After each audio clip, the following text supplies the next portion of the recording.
Lorsque Dieu a créé Adam, il ne lui a pas remis une demande d'emploi, il ne lui a pas dit d'aller chercher un travail. Il l'a placé dans le jardin d'Éden et lui a donné une mission. Le travail existait avant le péché. Le travail n'a jamais été conçu pour être une corvée, une lutte ou une question de survie. Adam a reçu la domination, l'autorité et la responsabilité. Son rôle n'était pas d'être employé, mais d'être déployé, de gérer, de cultiver, d'expansionner. Et pourtant, regarde le monde aujourd'hui. On nous dit dès l'enfance d'aller à l'école, d'obtenir de bonnes notes, de trouver un emploi stable et de prendre notre retraite. Mais ce n'est pas le plan de Dieu. Dieu n'a jamais voulu que l'homme court après un salaire. Il a voulu que l'homme poursuive un dessein. Il t'a conçu pour être un dirigeant, pas seulement un travailleur, un créateur, pas juste un ouvrier. Quand tu réalises que ton appel est plus grand qu'une carrière, tu commences à marcher dans ta véritable identité. L'ennemi a trompé beaucoup de gens en leur faisant croire que la sécurité vient d'un salaire, que la provision est entre les mains d'un employeur. Mais le premier homme n'a pas reçu de salaire, il a reçu une mission. Et ce même principe s'applique aujourd'hui. Dieu ne t'a pas envoyé dans ce monde pour être embauché, il t'a envoyé pour être envoyé. Tu n'es pas censé chercher un emploi, tu es censé chercher la mission que Dieu t'a donnée. Le monde a entraîné les gens à penser que le succès est lié à l'emploi.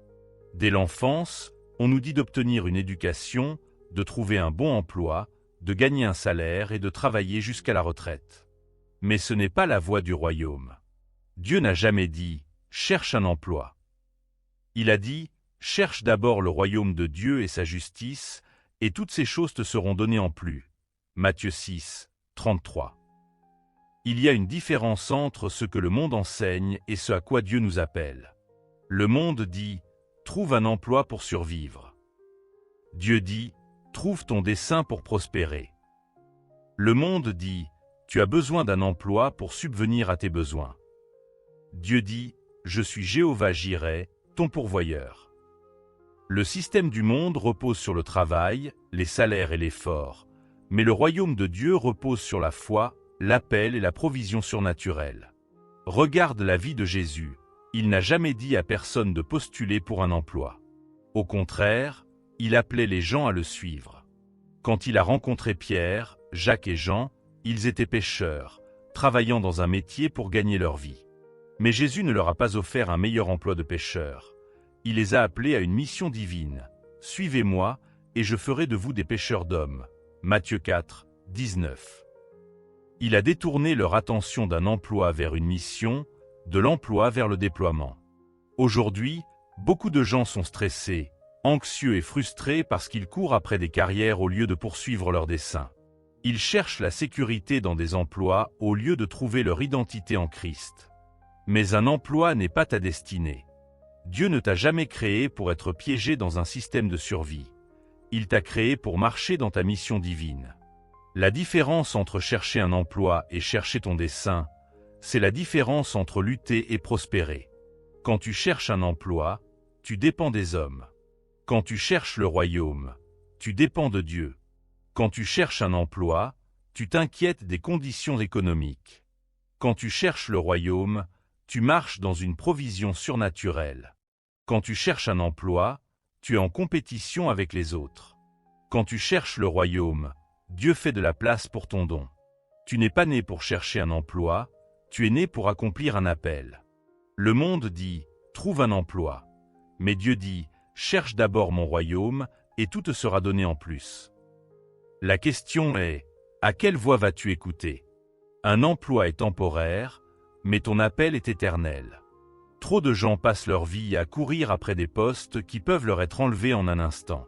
Les licenciements arrivent, les entreprises ferment, les économies s'effondrent. Mais l'appel de Dieu sur ta vie est quelque chose qu'aucun homme ne peut te prendre. Il ne dépend ni du marché boursier, ni du succès d'une entreprise, ni même de tes qualifications. Quand Dieu a appelé Moïse, il ne postulait pas pour un poste de dirigeant, il ne cherchait pas d'emploi, il fuyait son passé. Mais Dieu ne s'est pas soucié de son CV, il s'est soucié de son dessein. Quand David a été oint roi, il n'était pas dans un palais, il était dans un champ à garder des moutons. Il ne cherchait pas un emploi, il marchait dans son appel avant que quiconque ne le reconnaisse. Le problème aujourd'hui, c'est que beaucoup placent leur sécurité dans un salaire plutôt que dans la promesse de Dieu. Ils définissent leur identité par ce qu'ils font au lieu de qu'ils sont en Christ. Mais un emploi peut aller et venir, ton appel demeure. Une carrière peut durer 30 ou 40 ans, mais ton dessein est conçu pour l'éternité. Jésus lui-même n'a jamais eu d'emploi au sens traditionnel. Il n'était pas employé par le gouvernement romain ou les institutions religieuses, et pourtant il a accompli la plus grande mission de l'histoire. Paul, un homme qui avait autrefois un statut et une carrière en tant que pharisien, a tout abandonné pour poursuivre l'appel de Dieu. Il a dit « Je considère tout comme une perte à cause de la valeur suprême de la connaissance de Christ Jésus, mon Seigneur. » Philippiens 3, 8. Alors, que se passe-t-il quand les gens courent après des emplois au lieu de leur dessein? Ils se retrouvent insatisfaits, agités, et constamment à la recherche de la prochaine opportunité. Ils passent leurs meilleures années à travailler pour de l'argent au lieu de faire une différence. Mais quand tu entres dans ton appel, le travail n'est plus une question de survie, il devient une question de signification. Tu ne te lèves plus chaque matin juste pour gagner ta vie, tu te lèves pour faire une différence. Dieu n'a jamais voulu que ses enfants soient piégés dans le temporaire. Il t'a conçu pour quelque chose de plus grand qu'un salaire, plus grand qu'un poste. Les emplois vont et viennent, mais ce que Dieu a placé en toi est éternel. La question est, vas-tu investir ta vie dans quelque chose de temporaire ou vas-tu entrer dans le dessein qui dure pour toujours? Dieu pourvoit, ton emploi n'est pas ta source. Une des plus grandes tromperies dans le monde aujourd'hui est la croyance qu'un salaire est ce qui te soutient. Les gens vivent leur vie à courir après des salaires, s'inquiétant de la sécurité de leur emploi et craignant le chômage. Mais permets-moi de te rappeler, ton employeur n'est pas ton pourvoyeur, le gouvernement n'est pas ton pourvoyeur. Jésus a dit dans Matthieu 6, 26, « Regardez les oiseaux du ciel, ils ne sèment ni ne moissonnent, ils n'amassent rien dans des greniers, et pourtant votre Père céleste les nourrit. Ne valez-vous pas bien plus qu'eux? Si Dieu prend soin des oiseaux, des créatures qui ne pointent pas à un emploi et ne stressent pas pour leurs finances, combien plus prendra-t-il soin de toi, son enfant? Le problème, c'est que beaucoup ont plus foi en leur salaire qu'en leur pourvoyeur. Ils font plus confiance à leur employeur qu'à Jéhovah-Jireh. Si le salaire est stable, ils se sentent en sécurité. Si l'emploi est menacé, ils paniquent. Mais Dieu ne nous a jamais appelés à vivre dans la peur de la provision. Il nous a appelés à vivre par la foi. Considère Élie. Pendant un temps de famine, il n'avait ni emploi, ni revenu stable, ni employeur sur qui compter. Mais Dieu a ordonné au corbeau de lui apporter de la nourriture, et quand le ruisseau s'est asséché, Dieu l'a envoyé chez une veuve où une poignée de farine et un peu d'huile ne se sont jamais épuisés. 1 Roi 17, 4-16. Le système de Dieu disait à Élie, « Fais-moi confiance, et je pourvoirai. » Regarde Israël dans le désert. Pendant 40 ans, il n'avait ni ferme, ni salaire, ni relation d'affaires. Et pourtant, chaque matin, la manne tombait du ciel, leurs chaussures ne s'usaient pas, leurs vêtements ne se déchiraient pas. Pourquoi? Parce que Dieu était leur source. Cela ne signifie pas que nous devons rester assis à ne rien faire. Dieu bénit le travail, mais il ne veut pas que nous soyons esclaves de la peur de perdre un emploi.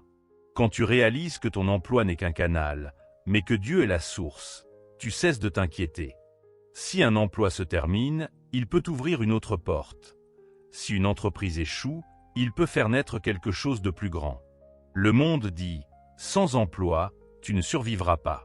Mais Dieu dit, je subviendrai à tous vos besoins selon mes richesses en gloire. Philippiens 4, 19. La question est, en qui vas-tu placer ta confiance, ton salaire ou ton pourvoyeur? Le travail est une bénédiction, mais l'emploi est un système. Dès le commencement, Dieu a conçu l'homme pour travailler. Le travail n'a jamais été une malédiction. Il faisait partie du plan original de Dieu. Quand Dieu a placé Adam dans le jardin d'Éden, il lui a donné une responsabilité. L'Éternel Dieu prit l'homme et le plaça dans le jardin d'Éden pour le cultiver et le garder. Genèse 2, 15. Mais remarque ceci, Adam travaillait avant que le péché n'entre dans le monde. Cela signifie que le travail en soi n'est pas le problème. Le problème, c'est qu'après la chute, Le travail est devenu une corvée. L'homme est passé d'un travail joyeux, motivé par un dessein, à un labeur douloureux axé sur la survie. Genèse 3, 17 dit que, à cause du péché, la terre a été maudite, et l'homme mangerait son pain à la sueur de son front. Le travail est devenu laborieux, une lutte, un système de survie. C'est le système que nous voyons aujourd'hui. Des gens qui travaillent juste pour survivre, juste pour payer les factures, juste pour arriver au prochain salaire. Ce n'était pas l'intention originelle de Dieu. L'emploi tel que nous le connaissons aujourd'hui est un système créé par l'homme, conçu pour garder les gens dépendants des salaires plutôt que de Dieu.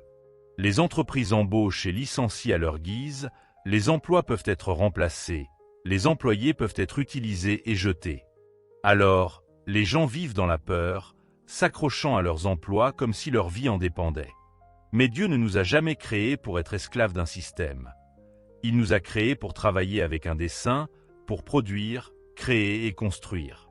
Regarde les grands hommes de foi, Abraham, Isaac, Jacob, Joseph, David. Aucun d'eux n'était employé.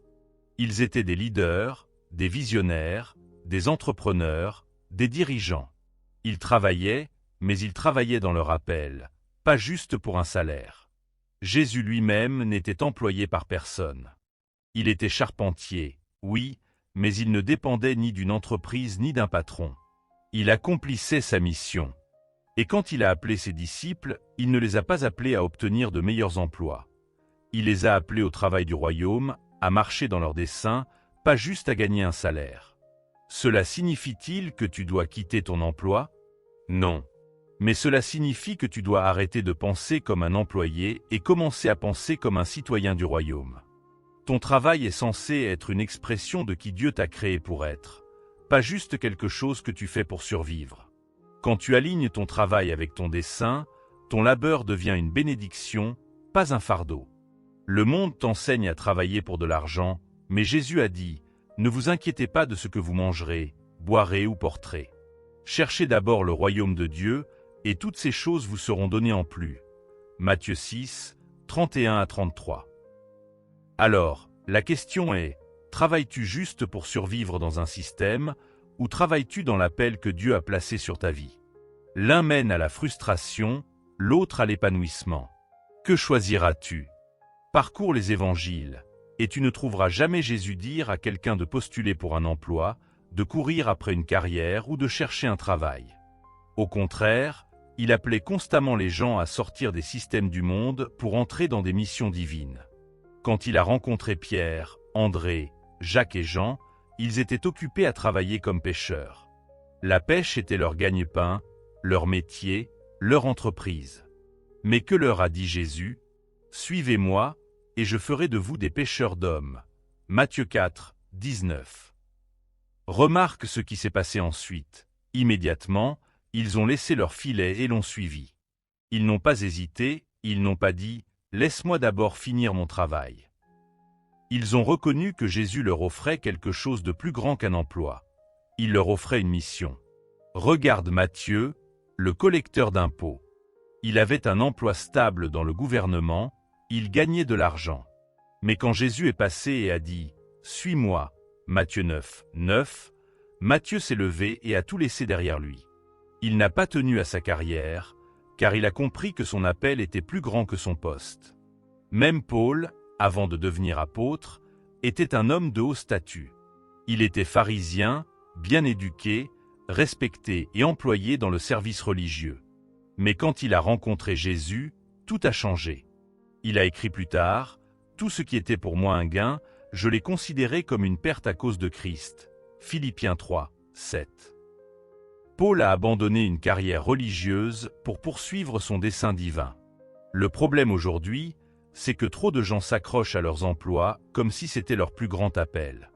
Ils définissent leur valeur par leur statut professionnel. Mais Jésus n'a jamais mesuré une personne par sa carrière. Il la mesurait par son obéissance. Il ne cherchait pas des employés, il cherchait des disciples. Il n'offrait pas des salaires, il offrait un dessein. Alors, cela signifie-t-il que tu dois quitter ton emploi demain? Pas nécessairement. Mais cela signifie que tu dois changer ta mentalité. Tu n'as pas été créé juste pour être employé, tu as été créé pour être déployé. Jésus veut t'utiliser là où tu es, mais il veut aussi que tu sois prêt à bouger quand il t'appelle. S'il te demandait de quitter ta zone de confort, de t'éloigner de la sécurité pour entrer dans la foi, obéirais-tu? Le monde dit, trouve un emploi, construis une carrière. Jésus dit, suis-moi, et je ferai de toi. Que se passerait-il si tu le suivais vraiment? Lui ferais-tu assez confiance pour entrer dans ton appel? Parce que quand tu suis Jésus, tu ne trouves pas juste du travail, tu trouves un dessein, et cela vaut plus que n'importe quel salaire. Dès le commencement, Dieu a conçu l'homme pour créer, construire et expansionner. Dans Genèse 1, 28, il a donné à Adam et Ève un commandement. Soyez féconds, multipliez, remplissez la terre et soumettez-la. Remarque que Dieu n'a pas dit « allez trouver un emploi ». Il a dit « soyez féconds ». Cela signifie que tu as été créé pour produire, pas juste pour consommer. Le problème avec le système du monde, c'est qu'il forme les gens à être des consommateurs, pas des créateurs.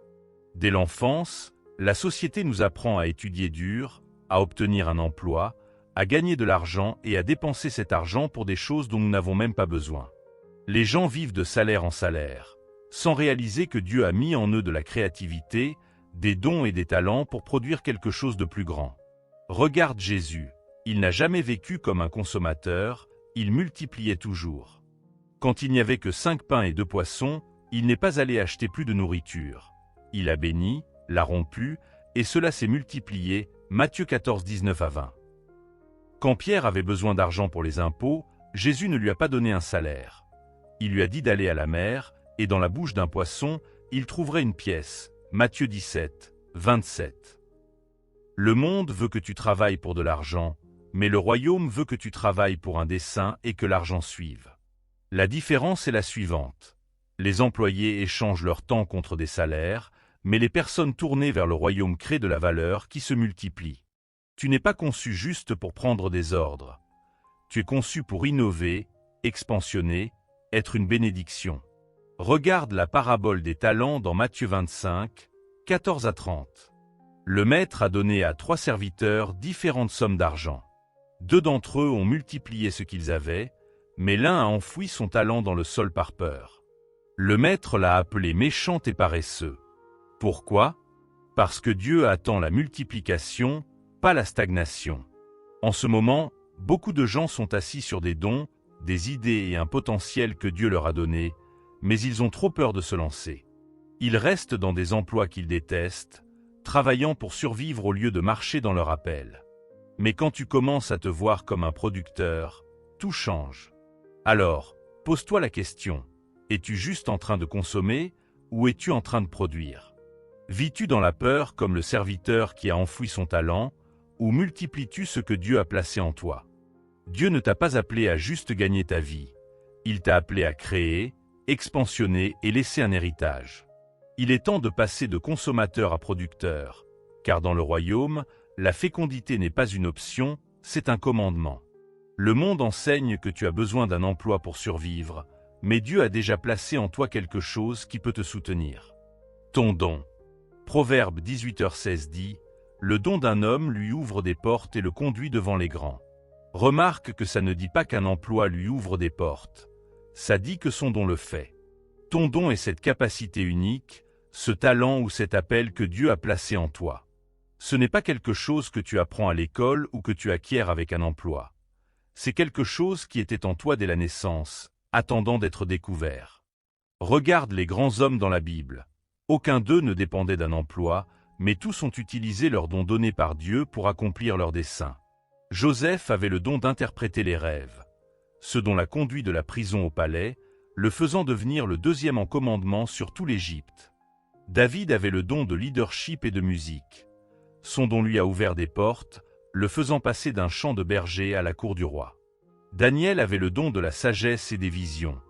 Son don l'a positionné dans les cours de plusieurs rois, influençant des empires entiers.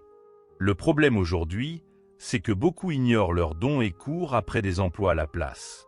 Ils se contentent d'un emploi au lieu de découvrir ce que Dieu a déjà placé en eux.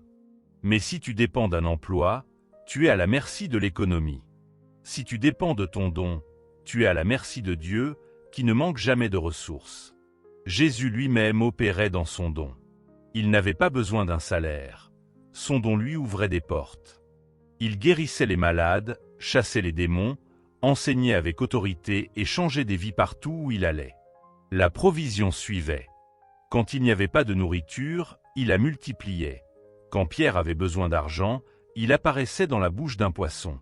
Jésus ne s'inquiétait jamais de la provision, car il savait que son don lui ouvrirait toujours des portes. Beaucoup de gens sont frustrés dans la vie parce qu'ils travaillent en dehors de leur don. Ils sont piégés dans des emplois qui les vident au lieu de marcher dans leur appel qui les remplit. Mais quand tu commences à opérer dans ton don donné par Dieu, la provision suit le dessein. Tu n'as pas à courir après l'argent te poursuivra. La question est, utilises-tu ton don ou l'enfouis-tu? Le monde te dit de chercher un emploi, mais Dieu te demande, que as-tu dans les mains? En toi se trouve la clé de ta provision. Il est temps d'arrêter de chercher des emplois et de commencer à déverrouiller le don que Dieu a déjà placé en toi. Car quand tu le feras, ton don ouvrira des portes qu'aucun homme ne pourra fermer. Le monde te dit de trouver un emploi, mais Dieu t'a créé pour résoudre des problèmes. Chaque grande promotion, chaque percée et chaque grand leader dans la Bible s'est élevé parce qu'ils ont apporté une solution à un problème. Regarde Joseph. Il n'a pas postulé pour un poste dans le palais de Pharaon, il a résolu un problème. L'Égypte faisait face à une famine, et Joseph avait la sagesse d'interpréter le rêve de Pharaon et de donner une stratégie pour sauver la nation. Cette unique solution l'a conduit de la prison à la plus haute position du pays, Genèse 41, 39 à 40. Regarde Daniel, il était captif à Babylone, mais il est devenu un conseiller de haut rang pour le roi. Pourquoi ? Parce qu'il résolvait des problèmes. Quand personne d'autre ne pouvait interpréter le rêve du roi Nabuchodonosor, Daniel a cherché Dieu, a reçu une révélation divine et a donné une réponse au roi. Cette solution l'a fait devenir gouverneur d'une province entière, Daniel 2, 48. Regarde David, il était un garçon berger, négligé et oublié. Mais quand Goliath est apparu et a menacé Israël, David s'est levé et a résolu le problème. Il n'avait pas d'emploi dans l'armée, mais il avait la foi, l'habileté et le courage. Une victoire sur Goliath a changé sa vie pour toujours, le conduisant au palais, 1 Samuel 17, 50 à 51. Le système du monde enseigne aux gens à chercher des emplois, mais le royaume enseigne aux gens à devenir des solutions. Les personnes qui s'élèvent au sommet dans chaque génération sont celles qui répondent aux questions que personne d'autre ne peut résoudre. Au lieu de demander « Où puis-je trouver un emploi ?», commence à demander « Quel problème puis-je résoudre ?» Jésus lui-même était le plus grand résolveur de problèmes. L'humanité était perdue dans le péché, et il est venu pour être la solution. Il n'est pas venu postuler pour un poste religieux, il est venu apporter le salut. Partout où il allait, il répondait aux besoins, guérissait les malades, nourrissait les affamés et donnait vie aux brisés. Parce qu'il marchait dans son dessein, la provision le suivait toujours. Si tu veux t'élever dans la vie, ne cours pas après les emplois, cours après les solutions. Le monde récompense ceux qui résolvent des problèmes. Au lieu de prier pour un salaire, prie pour la sagesse. Au lieu de chercher un emploi, cherche des opportunités d'ajouter de la valeur. Quand tu deviens la réponse à un besoin, les gens te chercheront. Tu n'as pas été créé pour simplement occuper un poste. Tu as été créé pour remplir un dessein. Le monde est plein de problèmes, mais tu portes en toi des solutions divines. Arrête d'attendre que quelqu'un t'embauche et commence à marcher dans l'appel que Dieu a placé en toi. Car quand tu le feras, des portes s'ouvriront qu'aucune candidature ne pourrait jamais ouvrir. Beaucoup de gens croient que leur survie dépend d'un salaire. Ils vivent leur vie à courir après des emplois, craignant le chômage et mesurant leur sécurité par leur compte en banque. Mais permets-moi de te dire, un salaire est limité, mais la bénédiction de Dieu n'a pas de limite.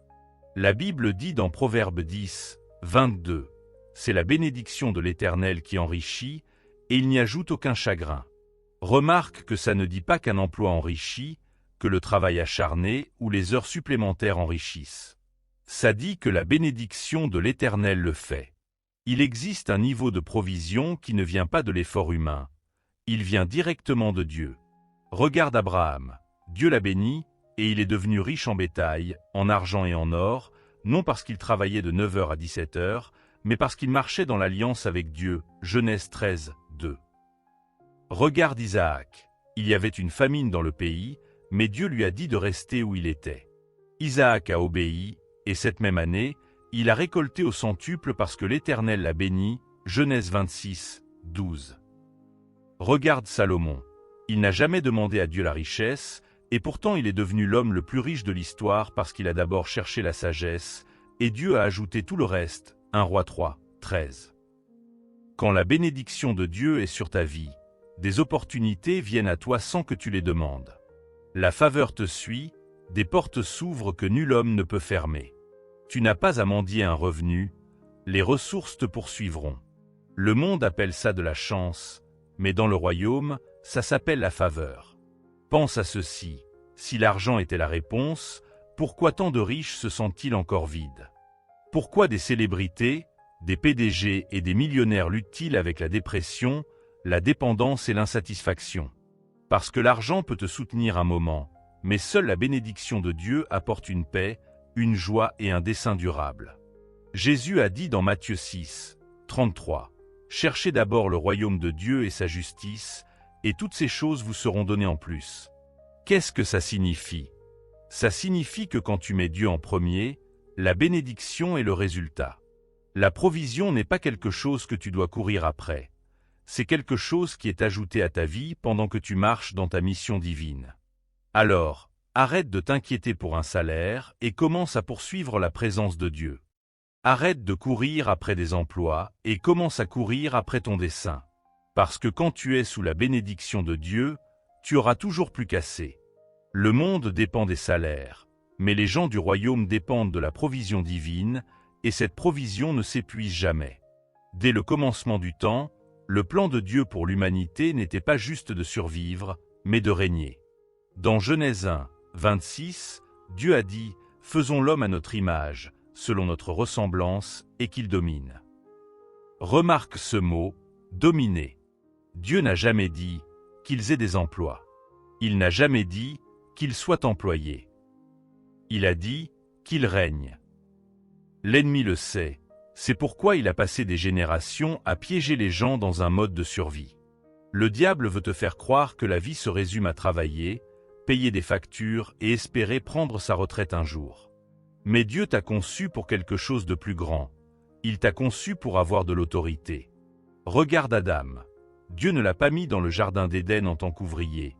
Il l'a placé comme un dirigeant, un gestionnaire, un intendant de la création. Regarde Joseph. Il n'est pas resté esclave pour toujours. Il est passé de la prison au palais et a régné sur l'Égypte. Regarde David. Il a commencé comme berger, mais il n'était pas destiné à prendre des ordres toute sa vie. Il a été oint pour être roi. Chaque personne qui marche véritablement avec Dieu dépasse le système du monde et entre dans son autorité divine. Parce que dans le royaume, tu n'es pas un esclave des salaires. Tu es un héritier de la promesse de Dieu. Jésus n'est pas venu pour créer des employés. Il est venu pour restaurer la royauté. Il a dit dans Apocalypse 5, 10, « Il a fait de nous des rois et des prêtres pour notre Dieu, et nous régnerons sur la terre. » Cela signifie que tu as été fait pour marcher dans l'autorité, pour posséder, diriger, gouverner. Cela veut-il dire que tu dois quitter ton emploi? Non. Mais cela signifie que tu dois changer ta mentalité. Arrête de penser comme un ouvrier et commence à penser comme un dirigeant. Arrête de te contenter de juste t'en sortir et commence à chercher la vision de Dieu pour ta vie. Parce que quand tu réalises que tu as été créé pour régner, tu ne vivras plus jamais dans la peur de perdre un emploi. Le monde veut que tu travailles pour de l'argent, mais le royaume veut que tu règnes avec un dessein. Alors, je te demande aujourd'hui, vis-tu comme un ouvrier ou entres-tu dans ta royauté? Parce que Dieu n'a jamais dit « cherche un emploi ». Il a dit « prends la domination ». Et quand tu le feras, tu ne manqueras plus jamais. Un emploi est temporaire. Il peut être enlevé en un instant. Les entreprises ferment, les économies s'effondrent, les postes sont supprimés. Les gens qui placent leur confiance dans un emploi vivent souvent dans la peur. Peur des licenciements, peur du chômage, peur de ne pas joindre les deux bouts. Mais le dessein, lui, est quelque chose que personne ne peut te prendre. Regarde Joseph. Son poste de serviteur dans la maison de Potiphar lui a été enlevé quand il a été faussement accusé et jeté en prison, mais son dessein est resté, et ce dessein l'a conduit au palais. Genèse 39, 41. Regarde Daniel. Les rois changeaient, les empires se transformaient, mais Daniel restait un flux parce que son dessein était plus grand que son titre professionnel. Daniel 6. Regarde Paul. Il était autrefois pharisien, très respecté dans le système religieux, mais quand il a rencontré Jésus, il a réalisé que son vrai dessein n'était pas dans sa carrière, mais dans la prédication de l'Évangile. Philippiens 3. 7a, émoticône, n'en croyant pas ses yeux. Un emploi peut te fournir un salaire, mais le dessein te procure l'épanouissement. Un emploi peut prendre fin, mais ton appel continue. C'est pourquoi les gens qui vivent pour des emplois se sentent souvent perdus quand ils prennent leur retraite. Ils ont passé des années à travailler pour un système qui ne les a jamais vraiment satisfaits. Mais quand tu vis dans ton dessein, tu ne prends jamais ta retraite. Tu continues à avoir un impact jusqu'à ton dernier souffle. Jésus n'avait pas d'emploi, mais il a accompli son dessein. Il a dit dans Jean 4, 34, « Ma nourriture est de faire la volonté de celui qui m'a envoyé et d'accomplir son œuvre. » Sa satisfaction ne venait pas de l'argent, mais de l'accomplissement de sa mission. Cette même mentalité devrait être en toi. Le monde mesure le succès par les titres et les salaires, mais le ciel mesure le succès par l'obéissance et l'impact. Travailles-tu juste pour un salaire, ou marches-tu dans la raison pour laquelle Dieu t'a créé? Parce qu'un jour, les emplois disparaîtront, mais ce que tu as fait pour le royaume durera éternellement. Le monde te dit de chercher un emploi, mais Dieu te dit de chercher ton dessein. Le monde t'apprend à dépendre d'un salaire, mais Dieu t'appelle à dépendre de sa provision. Le monde te pousse dans un mode de survie, mais Dieu t'a conçu pour la domination, l'impact et l'héritage. Dès le commencement, il n'a jamais dit « va trouver un emploi ». Il a dit « sois fécond et multiplie ». Il a dit « prends la domination ». Il a dit « suis-moi et je ferai de toi ». Chaque personne dans la Bible qui a véritablement suivi Dieu, Abraham, Joseph, David, Daniel, Paul a été élevé, non pas parce qu'il courait après des emplois, mais parce qu'il marchait dans un dessein divin. Jésus lui-même n'a jamais rempli de candidature. Il n'a jamais vécu dans la peur de la provision, et pourtant il ne manquait de rien. Pourquoi? Parce qu'il marchait dans la volonté du Père, et la provision le suivait partout où il allait. Cette même promesse s'applique à toi. Alors, aujourd'hui, je te demande, cours-tu après une carrière ou après ton appel? Fais-tu confiance à un salaire ou à celui qui tient toute provision dans ses mains? Parce que quand tu entres dans ce pourquoi Dieu t'a créé, tu n'auras plus jamais à courir après l'argent. Les bénédictions te suivront, les portes s'ouvriront, les opportunités te trouveront. Parce que Dieu n'a jamais dit « cherche un emploi ». Il a dit « cherche d'abord le royaume et toutes ces choses te seront données en plus ». Matthieu 6, 33. Ton dessein t'attend. Il est temps d'y entrer.